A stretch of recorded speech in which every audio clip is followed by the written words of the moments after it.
candidates to come together to an agreement to realize the interests of both and to cooperate in pursuing and achieving a common good.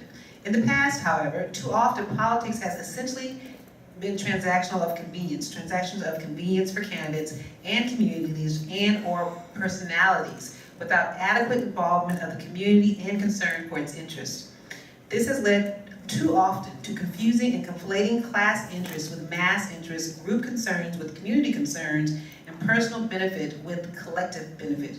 We hold the position that support of any political candidate must be based on mutual respect, mutual benefit, and the common good expressed in mutual commitments. Thus, political candidates who seek our support must recognize and respect our interests and endorse our list of vital interests and agenda below our minimum list of vital interests in terms of mutual agreement. And as I said earlier, their agenda items are employment, housing, transportation, economic development, education, legal justice, and health. And this was presented to you earlier. So tell me your thoughts on the support of a presentation of a mayoral candidate covenant and your endorsement and how we can hold you accountable to some of these items. It was by the way, when I went to BCCLA, we had an incredible conversation. It was one of the best interviews and one of the best conversations I've had, period, in the campaign.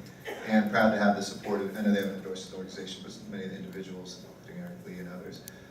Because within that, there was an agenda that wasn't just good for Black Los Angeles, there was an agenda that was good for Los Angeles, period. I think the covenant is great. I think, we can go through some of the individual items, but whether it's building a rail line the right way for the Crenshaw line, whether it's looking at health, whether it's looking at education, again, I'm not interested in catching up with the rest of the city. I think our goal should be leapfrogging. Our goal should be putting forward and not just doing better with the old way of, okay, we're going to count how many black commissioners there are and see what the number and the percentage is. We need to start thinking about what a next chapter looks like, and I think this is a great articulation of it. So I can get into any of the specifics. Yeah, let me ask you something. So are you going to clean house when you get to City Hall? Well, the first thing I can do is ask all my general managers to reapply for their positions. Oh, good. That doesn't mean to reapply. Because that's in the new city charter. You have the power to do so. I don't remember President Obama telling George W. Bush to leave behind his cabinet. But in practice, that's what every mayor does in Los Angeles. Now, the good ones, I'll hire them back, but I want to make sure they have an agenda that reflects our values, that has goals set that we can hold them accountable to, and you can in turn hold me accountable to. Because right now, how do we even judge the head of the housing department? How do we even judge the head of Rec and Parks? How do we even judge, the fire chief? How do we even judge folks who don't set goals for themselves? And so I'm not going to clean house. That would imply all of them are going to go. But the ones who are coming back are going to come back on our terms. It's going to be an open process. They're going to reflect the best and the brightest of Los Angeles and beyond. And we're going to make sure that I bring in my cabinet when I'm mayor. Okay. Excellent. Housing. One of the things that they list here, support for rent control, affordable housing, mixed income and mixed use development in underdeveloped areas and communities. Yes. How will you support this effort? I support it not only from my values, but from my record. I've authored about 6 pieces of legislation to protect, and in some cases, even though you technically can't expand rent control, the only expansion that's happened in the last 30 years happened under a piece of legislation that I got through in the city that was challenged in the courts and was upheld to take Section 8 that's project-based, in other words, buildings that were built with Section 8. Once their loans are paid off, they're trying to get out of rent control, we put them back in. To hold the banks accountable for foreclosed properties, and to make sure that if they're neglecting these properties that become blighted, that they have to do what we all have to do as homeowners and keep them in good condition so the entire neighborhood doesn't fall down because one turns into a drug house or a house of prostitution or just a blighted property. So the mixed income piece, absolutely.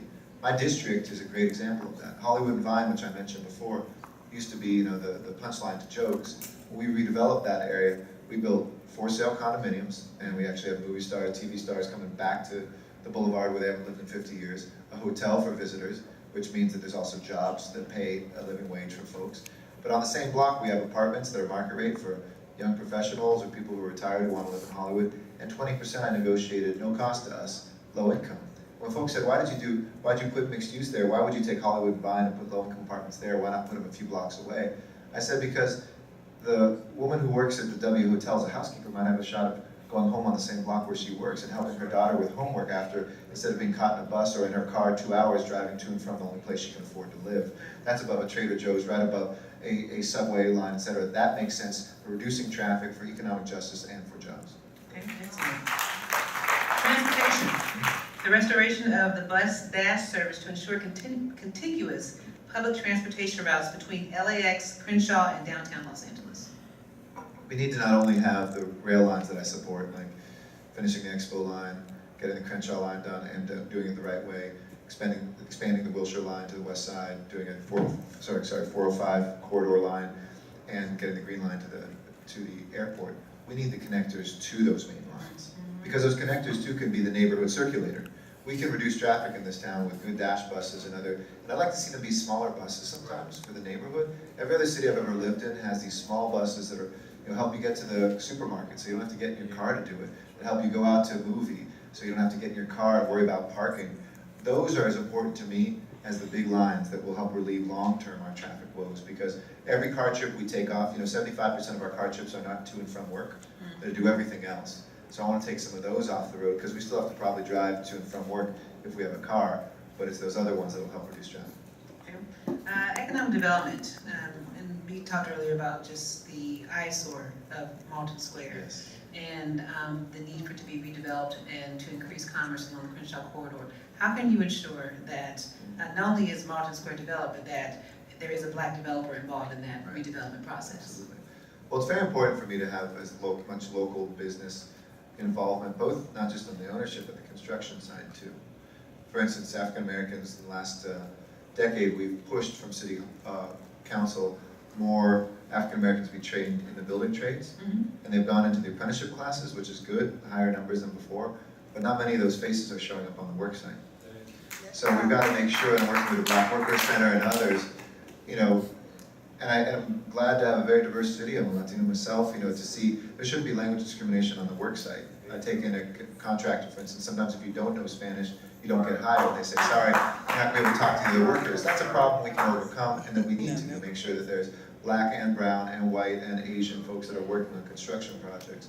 We have to also make sure that we can integrate in some of our ex-offenders that are coming out of jails and prisons to jobs that are there waiting for them. I would use the power of my office to sit down with those contractors and others to say, what are you doing to hire folks from the community, to ban the box, to get rid of the box that discriminates against ex-felons, because we did that in the city of Los Angeles. We no longer have that box if you apply for a job, but I need all of my private sector companies to do that in LA too. I have my brothers who are out for 30 years saying, I have an entire life now. I'm a transformed person. I can only apply for this percentage of the jobs out there because of that stupid little box. So those are some of the things that I would bring. Now, elaborate on your focus on the need to help our returning citizens, formerly incarcerated. Does it have anything to do with your daddy locking them up? There's some guilt. My mom feels as strongly about it as well. Look, they ask me at DA always. But it's just a major issue. Well, look, the percentage of reoffenders should be a concern for all of us. If we don't have a job waiting, there's only one thing most people know how to do. We force them back into prison when we fail, and it costs us all a lot more money. I don't care if you don't care about those people, we all do in this room. Even if you're hard-hearted, look at your own wallet. It's going to cost you a lot more money if we don't put ex-offenders back to work. And for those who are eligible, show them that they can vote and register to vote. Right, and a lot of folks don't know that, and that's very important for us to do. By the way, along these lines, I'm going to have the first coordinator in the mayor's office to deal with re-entry. It's going to be a re-entry. Is it the first time ever in the mayor's office to have somebody focus on re-entry? So somebody will just be focused, especially with realignment of that being a local responsibility instead of a state responsibility now. It's even more important. There will be somebody senior in my office dealing with re-entry coordination. And what would that look like? What was that person's job description? Well, I looked at a model that my good friend who's endorsed me and dear friend from long forward politics, Newark Mayor Cory Booker did in Newark. And what he did is he went straight to companies in Newark. And you just, look, you have a lot of power as mayor, informal power, to go to your large employers and say, look, this is a problem. Do you agree? Once they say, yes, we agree, what role can you play? It's like with veterans, too. Time Warner is an amazing employer that's taking veterans. I serve in the United States Navy. I see shipmates and other fellow military personnel coming back from war looking for jobs. And I established this year that 15% of all the job training that we do in the city of Los Angeles now has to go towards veterans, and they have to prove it. And that's really critical for us because it's the same thing. There was no veterans coordinator that ever did that. But once you start talking to companies, of course they want to help hire veterans. Of course they want to do something to folks who have done their time, paid their debt to society, who want to reintegrate in. So it looks like somebody who could go to all those companies here in Los Angeles, enlist them, and establish these programs for smoother transitions instead of folks just trying to hear on the street where a job is at. You know, I often say some of our best and brightest are incarcerated. Some of our best entrepreneurial minds are incarcerated. I recently had Rick Ross, Freeway Rick Ross, on my show. And here you have a man who didn't learn how to read until he got incarcerated, but amassed millions of dollars. So while I recognize that the underground economy is an economy between supply and demand, that there is some concerted effort to realign or change the paradigm shift in terms of their efforts and put it to a more entrepreneurial effort. Economic development. Here the BCCLA, one of their items is increase the improvement of accessibility of small business loans and small business assistance centers in the Black community. We all know that entrepreneurship is a way to long-term wealth creation. So how will you support the effort of increased entrepreneurship in the Black community? Well, I continue what I've done. I established just a couple years ago the first Business Source Centers, which is a one-stop shop to get capital, loans, to get advice. If people need mentorship and training, to get employees, where we can pay for a portion of their salaries up front with state job training funds, and to be able to help put together business plans and stuff like that. Right now you can go to Los Angeles City College, and I want to put them on community college campuses like this, where we actually put those dollars in as assistance for small businesses. So they come in, and whatever they need, we help them start. We help a small business become a medium-sized business, and medium-sized business become a large business. We're the most entrepreneurial city in the country. 1 out of every 200 people in Los Angeles is an entrepreneur. But if you look at the makeup of entrepreneurs, there's pockets of the city geographically or ethnically where we don't have that tradition, which is why I would start in the schools. Right now, even though it's not my district, I spend money in South LA with something called Business in a Box that we did with a local nonprofit here. Junior achievement we all know about. In high school, people learn how to do business, but they graduate and it's kind of it's a play, about how you can become an entrepreneur. Business in a Box, you graduate and all the paperwork and lessons are in there to actually be an entrepreneur when you graduate. You've incorporated your first business as a high school student. Now, that changes someone's lives. They say, now, I'm a young woman of 17 years old and I own a business. I'm a young man of 18 years old and I am an entrepreneur. So I want to make sure it starts early on in our high schools. I'm going to bring that, and that these one-stop centers called Business Source Centers will be sprinkled throughout Los Angeles, not just in my district. Have you partnered with other city council members before to be able to do programs in South Los Angeles? Absolutely. Elaborate on that. Well, not only have I partnered with other council members, when I could chair any committee on I almost call it student council, city council. Sometimes it feels like student council, but on the city council. And the sexier committees are usually, budget, public safety, planning. I chose housing, community, and economic development because my passion is jobs, housing, and community development. So the work that I did as chair of that committee for 4 years included taking our job training dollars and moving them away from just help with a resume and reading want ads to career training on a path in healthcare, in entertainment, in trade and logistics, in hospitality, in security, in banking, those sorts of things. And that hit South LA, that hit the San Fernando Valley, that hit all parts of LA. Second, establishing the biggest housing trust fund in the nation for affordable housing construction, because as we see neighborhoods come back, sometimes the very people who help turn them around get pushed out, and that's not right. We have to make sure that people can stay in the neighborhoods where they grew up, and that there's people who have opportunities to get to affordable housing.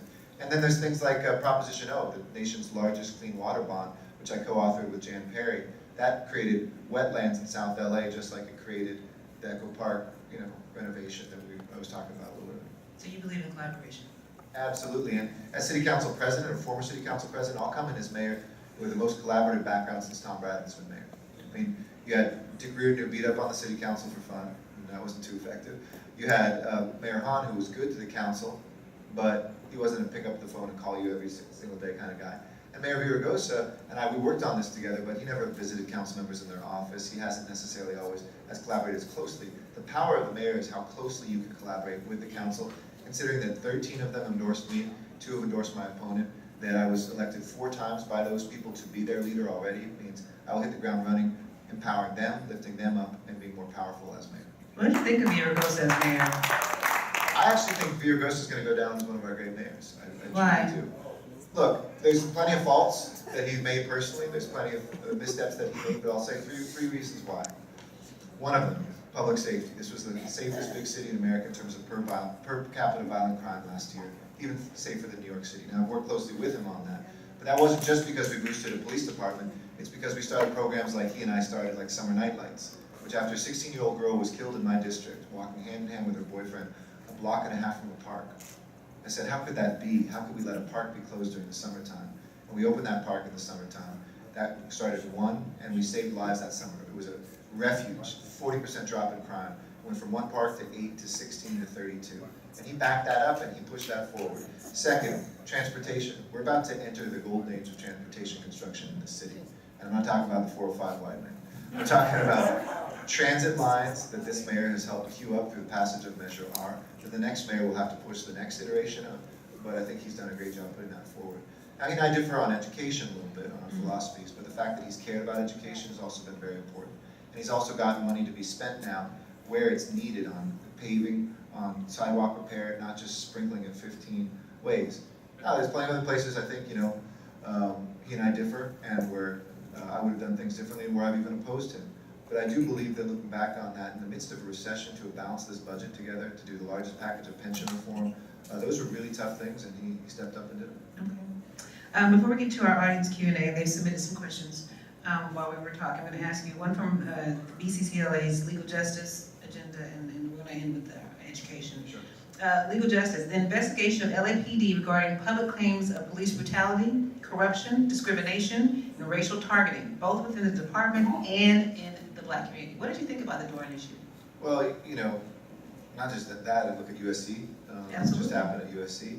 My father headed up, before he was elected DA, and was just a line prosecutor. One of his first positions of authority was heading up something called Special Investigations Division, which went after police officers who were accused of brutality or breaking the law. Remember, like the Eula Love case way back. And I remember back then it was such a kind of Paleolithic department that he would go and brief officers that whenever they shot somebody, a district attorney would go investigate that. And he said, I remember this as a young man at the dinner table, he said, I was at a police station last night talking to them, and one of the officers, after I briefed them on that, they have to be as accountable as any of us, he walked up to me and said, if you were bleeding on the street, I would step over you and let you die. Oh, wow. Imagine as a son, hearing that about your father, who's just keeping us all accountable. And I think we've come a long way since then, but that doesn't mean we're all the way home. We have a police department that's more representative, that understands constitutional policing, that went through a consent decree, so it had to change. The mark of a department isn't whether they make missteps. Things like what happened at USC, where you have 70 plus officers in riot gear at a college party. It's how they react to those incidents. And for me, the accountability is making sure that lessons are always learned, that there's accountability. When I was the acting mayor, for instance, during the May Day melee, remember the immigration marchers who were at MacArthur Park, and you had members of journalists and kids that were beaten up? Well, I was acting mayor and had to calm those nerves. I had to make sure that the park was kept accountable, and some people were dismissed from the department as a result of that. So you need to have those examples of where, when those incidents happen, there's a thorough investigation, where people are held accountable, and not just the rank and file, but the leadership is really critical to me. And just keep pushing forward on a more representative department, and I think we've made great strides, but we're not home free. I was going to say, even since his suicide, there are a lot of police officers that have come out who acknowledge some of the things that he wrote in his manifesto as being accurate in terms of the LAPD, how they treat black officers. That's a tough one, because, obviously, you can't forget the victims. There's people who don't have, husbands, fathers alive today because he killed them. And, I don't have great sympathy for him, but I do think that he's also a veteran, whether it was returning home from war or whether it's something that happened potentially at LAPD. We have to have mental health care in this country. Right. So we catch folks who would kill and would do those things before they can. And what do you think about your opponent's goal to increase the police force by 2,000? I respectfully disagree with it, not because it isn't worthy to talk about more officers at some point, but we can't afford it. It was dismissed in the Los Angeles Times. The headline was that this budget plan was ridiculed.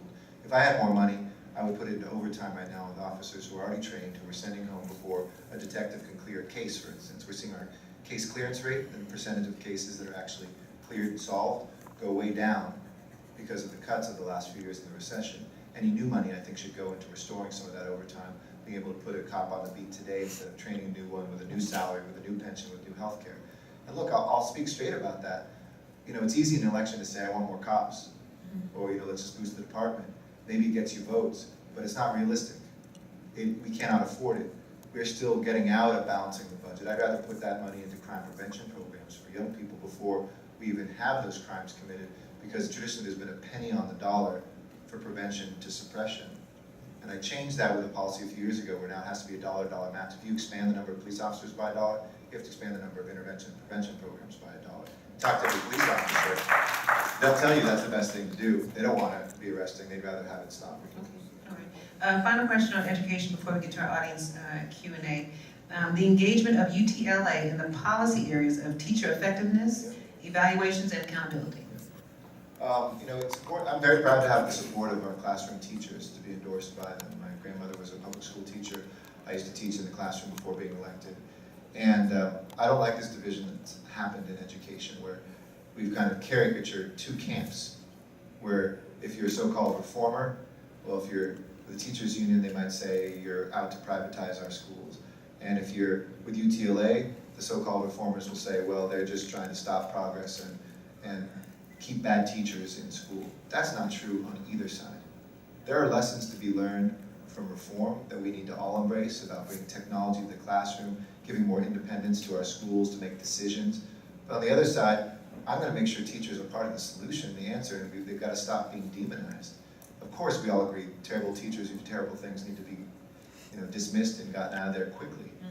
But teaching used to be a noble thing people went into. It took pay cuts to do it. I believe in our teachers, and they know the classroom, and they have to change the classroom. So for me, having UTLA involved is very critical to that, because you can look at a practical level, you won't succeed if you don't. But on a human level, these are human beings. They're not just union members. They're not just reformers. And quite honestly, they agree on a lot more than they disagree. I'm going to be that bridge back in education to the division that we've seen. Okay, excellent. Steve, I think we have some audience questions that have been submitted. Once you step up to the mic. All right. Here we go again. This question, it's a kind of a comment question combo, comes from Keith Hardeen. He says, the LA Times wrote that 7 out of 10 African American voters voted in favor of banning gay marriage. Mayor Villaraigosa, however, spoke against the will of the voters. Where do you stand? Do you support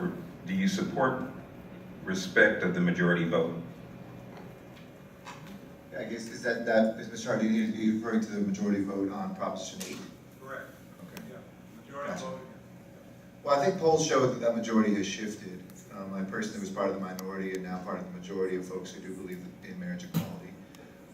I think that you can't impose on a church or a private institution that they need to have marriage of any sort.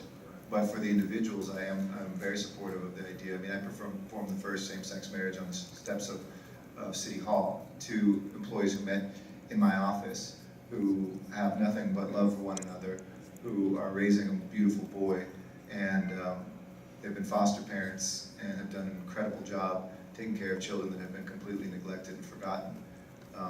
Those 2 women and 17 other couples that I married, some who've been together for 30 years with tears in their eyes that they had in that summertime, the ability to formalize their marriage and to be making sure if one of them was sick that they'd have the same benefits of hospital visitation and stuff.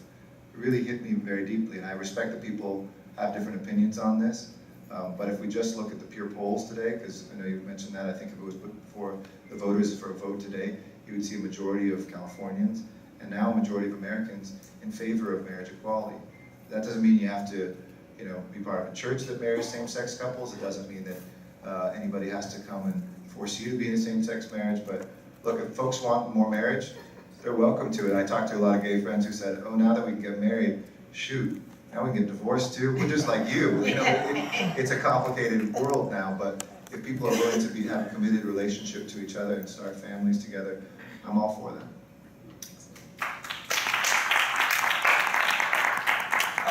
Apostle Dr. E. Earl Scott, founder of Black Foundation Center International, a 501c3 nonprofit community-based organization founded here in LA in 1993. Oh, that's on the card?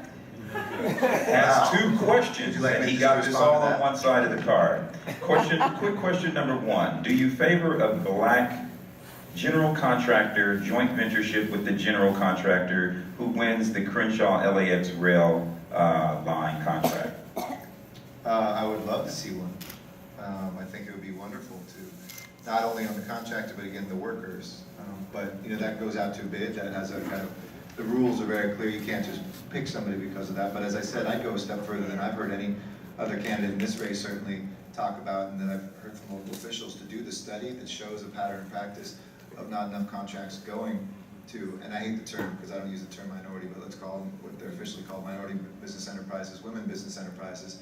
And when you can show that pattern and practice, you can get around Prop 209, which forbids any numerical goals being set. Once you can show a pattern and practice of underrepresentation, you can then say, okay, we should in these contracts make sure that there is a percentage at least that represents our population, and we're underrepresented still in black-owned contractors winning contracts, whether it's from the airport to the construction bids that we have. And he gets to, because I missed him last time when Controller Gruhl was here, what is your view on a mass reentry program for low-level offenders being trained before release? I love that idea. Maybe my reentry coordinator could look at that to prep them up before they even leave the institutions, because certainly there's something to be said about that for those institutions that don't want to have them back because of the cost that has for all of us. And if there's any groups here or anybody who'd be interested in working on that and going into our jails and our prisons ahead of time to keep people up with just the basics of a job interview, how you dress for it, how you put a resume together, basic work skills, all that would be great to have somebody the day they leave ready to do, because so often they come and we're spending the first 6 months just doing that training on how to get ready to begin to look for work, as opposed to on the first or second week they're out going to look for work. Very good. Dr. Pastor Logan wants to know, what exactly will you do during the first 100 days as mayor to identify dollars for the below-grade Crenshaw-Lamert station? Well, we've promised to introduce a motion to look at what dollars exist. We've seen, for instance, $300 million, I think, for a downtown trolley that was from local return dollars that could, for instance, be put into helping with the Crenshaw line. And it's not just about what I'm going to do, it's what I'm doing right now. Councilmembers Perry and Parks and I put forward something to take our Measure R dollars that are for local return, that means the city controls them, and to put $40 million in for the construction of the Lamert Park Station. We then are challenging the county to do the same. It costs about $120 million, so 40 from the city, 40 from the county, and then we have $80 million to be able to go to the federal government and say, in these competitive grants, we want the last third from the federal government, which we deserve. As somebody who has that closeness to the Obama administration, I think with Mayor Garcetti, you're going to be able to have a foot in the door in a way, but we put that forward now to do. I'm not waiting till I'm mayor to get this done, because if you wait till July 1st, so much, no pun intended, but the train is leaving the station, and we have to make sure that we're in a place to be able to make sure we get that station in the underground that we deserve. Okay. Carl Gordon from University of the Hood. He told me that you've already endorsed this, but he wanted you to give a brief statement about a brief statement about the idea to change LeConte Avenue in front of UCLA to Jackie Robinson Way. I love that idea. I mean, And he has some information outside. yeah, I've had a pretty steady process and good experience renaming both streets and neighborhoods. You have to get the buy-in of the folks that are there, a certain number of signatures. I can't imagine people would be opposed to that. I think it'd be wonderful. I mean, he's one of the great Angelenos. And let's strike while the, is Councilwoman Jackie Robinson still here? She just left, all right. Well, she should be able to get no parking tickets if she ever goes and parks there. But it would be a wonderful thing to do at UCLA, and I'd be definitely supportive of it. And one more question? Okay. This is an anonymous person, but how will you develop a partnership with Los Angeles County Health Department to address health disparities facing African Americans?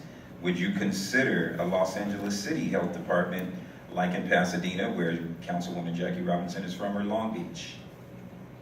Budget-wise, no, not right now. I wouldn't have a city health department, but I've never taken the county as the primary entity in government responsible for health as a reason not to get very directly involved. I'll give you an example, and one of the places I'd like to collaborate further is in our schools. I'm not in charge of healthcare or schools, but I helped get into Marshall High School in my district a health clinic. I worked with Councilmember Labange to do this. It's a health clinic that helps diagnose mental and physical ailments that students have. It's available for their families as well, and it has the second benefit of making the campus the center of the community, because there's activity there after school. It's a place that people come for services, and I think if you look at those disparities, I know that Jamperi's put a health clinic in a high school in South Los Angeles as well. We should really have that in every single high school. These can become neighborhood clinics. They can become available for families. And when you look at why there's dropouts, so many of them have mental health issues that are undiagnosed. Former foster children or current foster children, folks who are coming from kind of post-traumatic stress disorder because of the violence that's in their own community or in their home. And oftentimes it's undiagnosed physical ailments. I mean, just you know what percentage of our elementary school students who can't see are not diagnosed, you know, who have such bad seeing that we don't realize that they're not learning to read because nobody's ever taken them to the doctor like in other parts of town to have an eye exam.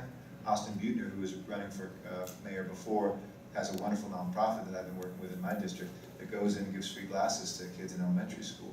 So I think I would start in our schools with some of the health access issues, because a healthy child becomes a healthy parent later on in life and learns the lessons of exercise, good eating. I'd look at food deserts, as I've done, and making sure that we have access to fresh food, to community gardens and farmers markets throughout our neighborhoods, not just in certain parts of town.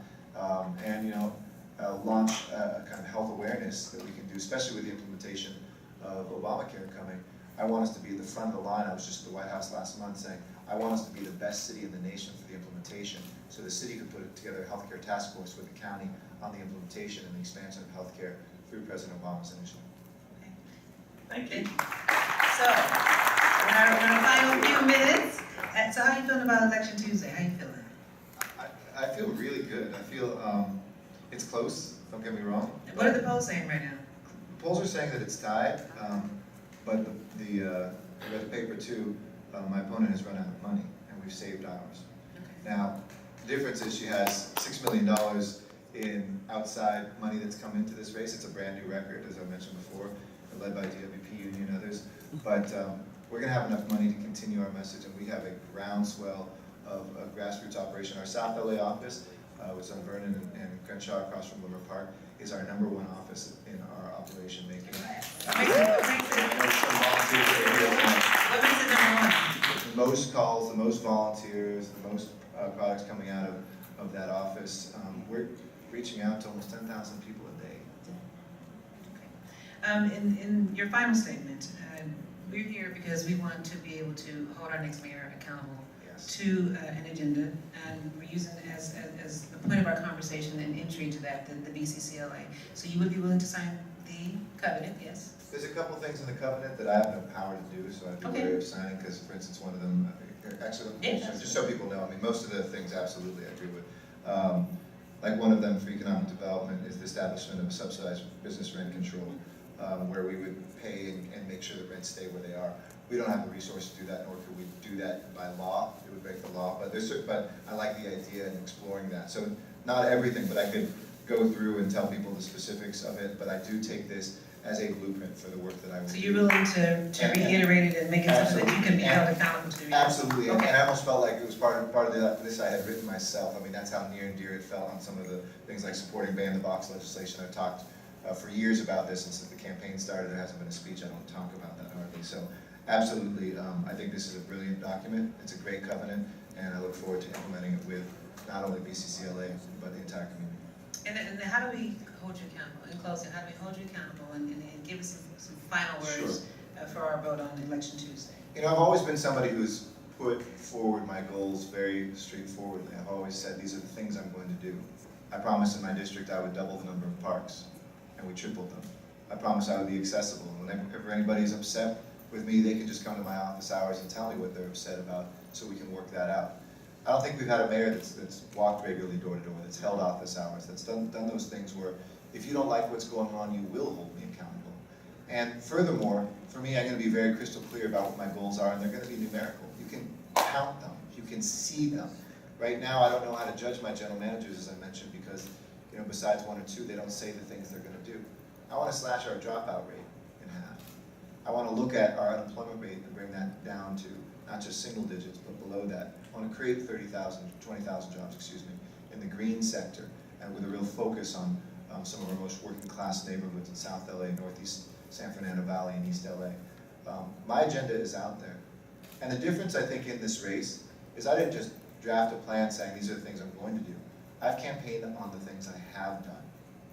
In other words, whenever there's been an attack in this campaign, I just talk about my accomplishments. When there's a lot of rhetoric, I try to get back down to the results. And I've been detailed from the start. Doesn't always make it into the paper, almost never makes it onto the nighttime news. But that's what this campaign has been about, and that's how I have been as an elected official. I have the independence, I have the record, and I have the passion to be the next mayor. And furthermore, I'll say this as my closing. You can count on me coming back here to do this as mayor. So I'll make a pledge to you that I'll come back here as mayor. I want to do a review in the first year of how we're doing. You tell me what I need to be doing better, and I'll tell you what plans I have, and we'll do that regularly. And the dialogue will invite you back. I would love And it. we're gonna ask you to breakdance too. With proper clothes on, I just might consider. Ladies and gentlemen, LA City Councilman Eric Garcia.